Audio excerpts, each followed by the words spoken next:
Today I'm going to do another one of the worksheets from Nesta's Creative Enterprise Toolkit. This one is on customer understanding.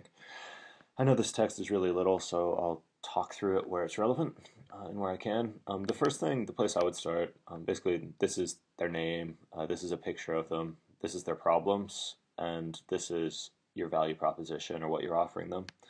Um, so the business that I want to kind of brainstorm around is this one, Tumbleweed. They build these tiny houses, like as small as 65 square feet, and they also sell the plans for them and workshops and a lot of other content around that topic. And if you look at the kind of needs they're solving, one is the urge for simplicity, simplicity, and the other is affordable housing. Their houses are still, 20 grand or 60 grand to get all the materials, but it's a lot cheaper than a regular house. And you can imagine some of the people who might be attracted to a tiny house. So you've got kind of the DIY group that actually loves the idea of building the thing from scratch and then living in it. You've got kind of eco-conscious people who want really low impact housing. And then you've got what I'll call the dreamers, who are never actually going to give up their fancy jobs and their houses, but they like the idea of escape, kind of the dream of simplicity. And what a lot of companies do is they'll kind of lump all of their customers together. They'll say, "Great, these are the guys who want our product," and then what you're offering them, you'll say it's a tiny house. And at this point, you begin spinning your wheels terribly. You talk to all of these customers. You get some positive signals, some negative signals. This guy wants one thing, she wants a different one. He's not doing anything, and basically, you're quickly going to go out of business.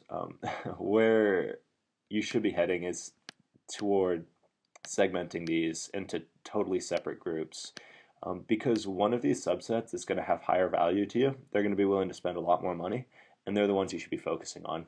Um, and it might be the case that you can make money from all of them, but you need to give them different products. So the way Tumbleweed does it is they basically have three different categories of products. So they will actually build you a tiny house and sell you the whole thing. And that kind of matches up with this eco-conscious group. And they want the experience of living in it without having to build it themselves. For the DIY group, they sell much, much cheaper plans for the houses, so you can do it yourself.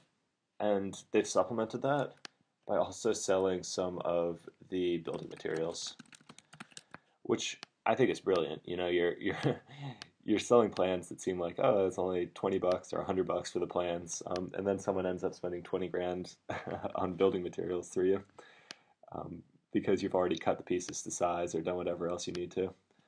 Um, and then the final group, the dreamers, are actually more interesting than they seem because they're going to spend a lot of time reading and talking, and so you can sell them kind of books.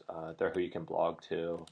They're going to hook in really well to your PR channel. Like they're kind of, I would say they're almost your distribution mechanism because like other people are just out doing it, and that doesn't spread the word very well. Um,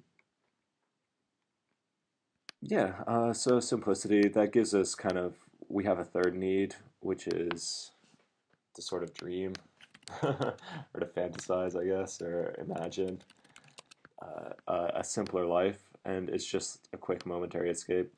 Um, and so at this point, like it starts to be segmented in a really useful way. And the segmentation here is great because the segments don't step on each other's toes.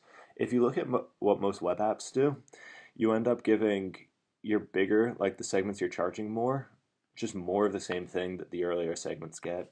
And that means everyone starts from the low level and gradually steps up. But here, an eco-conscious person is never going to start with the plans and then later buy a house, right? Even though it's exactly the same product from kind of your perspective, this person's going to be paying twice as much.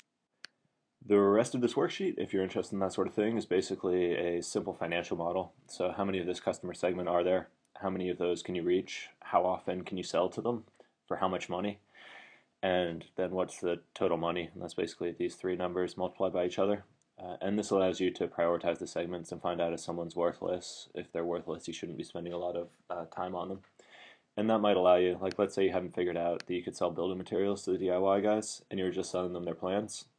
and it ends up being a really tedious sales process, or you can't often resell to them. So you're not making much total income. And then you could realize that you either need to cut that as a segment because they're low value and they're wasting your time, or you need to find some additional services. So now you can sell them a lot more stuff. They're willing to pay more and they keep buying materials. Um, the core of it, though, is the center bit, and this is basically your, in lean terms, it's your CPS hypotheses, who your customer is, what their problem is, and what the solution is that you're providing for them. So really important to think through that for all the customers you might be addressing.